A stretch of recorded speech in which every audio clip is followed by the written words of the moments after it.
আওয়ামী লীগ আমলের শুরুতে পদ্মা সেতু সহ কয়েকটি মেগা প্রকল্পে ঋণ সহায়তা দেয় অন্যতম উন্নয়ন সহযোগী চীন। তবে শেখ হাসিনার শাসন আমলের শেষ ভাগে ঋণের প্রতিশ্রুতি শূন্যের কোটায় নামায় বেইজিং। একই অবস্থা ভারতের ক্ষেত্রেও। অর্থনৈতিক সম্পর্ক বিভাগের তথ্য বলছে, গত ৫ অর্থবছরে ভারত নতুন কোনো ঋণের প্রতিশ্রুতি দেয়নি। বিপরীতে চীন দিয়েছে $১৪০ কোটি। মাঝের সময়টায় ছিল না কোনো ঋণ। তবে অন্তর্বর্তী সরকারের সময়ে $২.১ বিলিয়ন বিনিয়োগ, ঋণ ও অনুদানের প্রতিশ্রুতি দেয় চীন। গত ৫ অর্থবছরে চীনা ঋণের অর্থ ছাড় হয়েছে $৩৫৩ কোটি। ভারত করেছে $১২৩ কোটি। আর ইআরডির হিসেবে সরাসরি ঋণ সহায়তা দেয়নি যুক্তরাষ্ট্র।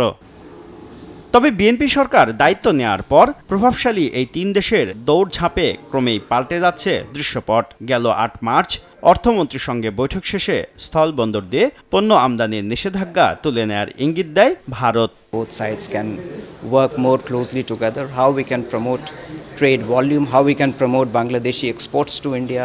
একদিন পরই অর্থ মন্ত্রণালয়ে ছুটে যান চীনা রাষ্ট্রদূত ইয়াও ওয়েন। তিস্তা প্রকল্প বাস্তবায়নে ঋণ সহায়তার কথা জানান তিনি। More than 10 projects carry on, and we're discussing it. We can come up with figures. Some Tista River projects we are going to build 1,000 hospital in Bangladesh. চীন ও ভারতের এই তৎপরতার মধ্যে পিছিয়ে নেই যুক্তরাষ্ট্রও। অর্থমন্ত্রীর সঙ্গে বৈঠক সেরেছেন মার্কিন রাষ্ট্রদূত ব্রেন্ট ক্রিস্টেনসেন। দীর্ঘমেয়াদে দেশটির কাছে এলএনজি সহায়তা চায় বাংলাদেশ।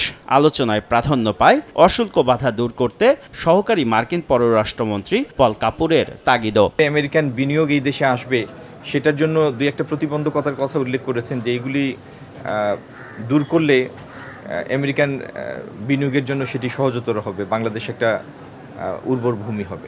ভারতের বাণিজ্য সম্প্রসারণ, মার্কিন বিনিয়োগ বৃদ্ধি আর চীনের ঋণ সহায়তার প্রতিশ্রুতি, বাংলাদেশ ঘিরে প্রভাবশালী এই তিন দেশের অর্থনৈতিক কূটনীতিকে কাজে লাগাতে সরকারকে সতর্কতার সাথে পদক্ষেপ নেওয়ার পরামর্শ এই অর্থনীতিবিদের। দ্রুত এই চলমান প্রকল্পগুলো শেষ করে নতুন যে প্রকল্পগুলো সেগুলো আইডেন্টিফাই করতে হবে এবং দুই দেশের মধ্যে সম্পর্কের ভিত্তি হতে হবে আসলে জনগণের সঙ্গে জনগণের সম্পর্ক। তো সেইভাবে করেই নতুন নতুন জায়গাতে আসলে এই অর্থায়ন বা উন্নয়ন সহযোগিতা সেগুলো সম্প্রসারিত করতে হবে। বাংলাদেশের শীর্ষ 10 উন্নয়ন সহযোগীর তালিকায় রয়েছে এই তিন দেশই। শুভ খান, সময় সংবাদ, ঢাকা।